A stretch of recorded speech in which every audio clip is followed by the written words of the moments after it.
मेरा नाम है डॉक्टर संजय चुग। मैं एक सीनियर कंसल्टेंट साइकाइट्रिस्ट हूँ। न्यू दिल्ली में प्रैक्टिस करता हूँ। पिछले 35 साल से साइकाइट्री के साथ जुड़ा हुआ हूँ और आज मैं आपके साथ यहाँ पर हूँ लेट्स अप पर। हम इस सीरीज में चर्चा कर रहे हैं, बात कर रहे हैं डिप्रेशन की। पिछले एपिसोड में मैंने डिप्रेशन के सिम्टम्स की बात की थी। उदासी, lack of interest, lack of pleasure, कई फिजिकल फंक्शंस में आपके कमी आने लगती है और मैंने समाप्त किया था 3 बहुत इंपॉर्टेंट सिम्टम्स के साथ: होपलेसनेस अथवा निराशा, वर्थलेसनेस अथवा अपने प्रति हीन भावना, हेल्पलेसनेस अथवा अपने आप को हताश महसूस करना कि उस सिचुएशन से आप निकल ही नहीं पा रहे। किसी भी व्यक्ति को जब होपलेसनेस, हेल्पलेसनेस और वर्थलेसनेस होने लगती है, उसके दिमाग में अगली थॉट क्या आएगी?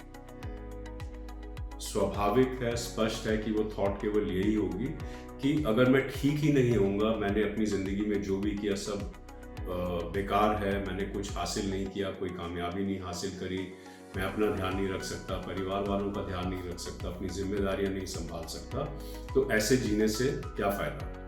तो एक थॉट ये आ गई कि ऐसे जीने से क्या फायदा। जब ऐसे जीने से आपको फायदा नहीं, तो अगली थॉट आती है ऐसे जीने से तो मरना बेहतर है।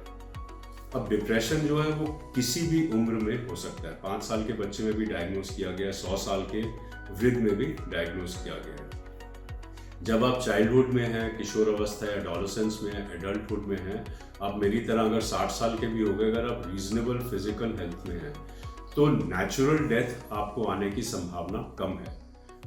मगर जब दिमाग में थॉट आया कि ऐसे जीने से तो मरना बेहतर है और मैं नेचुरल कॉजेज से तो मर नहीं रहा, ये नहीं कि मेरे को कल हार्ट अटैक हो जाएगा, तब दिमाग में जो विचार आने लगता है वो एक साइकाइट्रिस्ट के लिए वाकई में ही एक इमरजेंसी होती है। उसको हम बोलते हैं आत्महत्या के विचार या सुइसाइडल थॉट्स।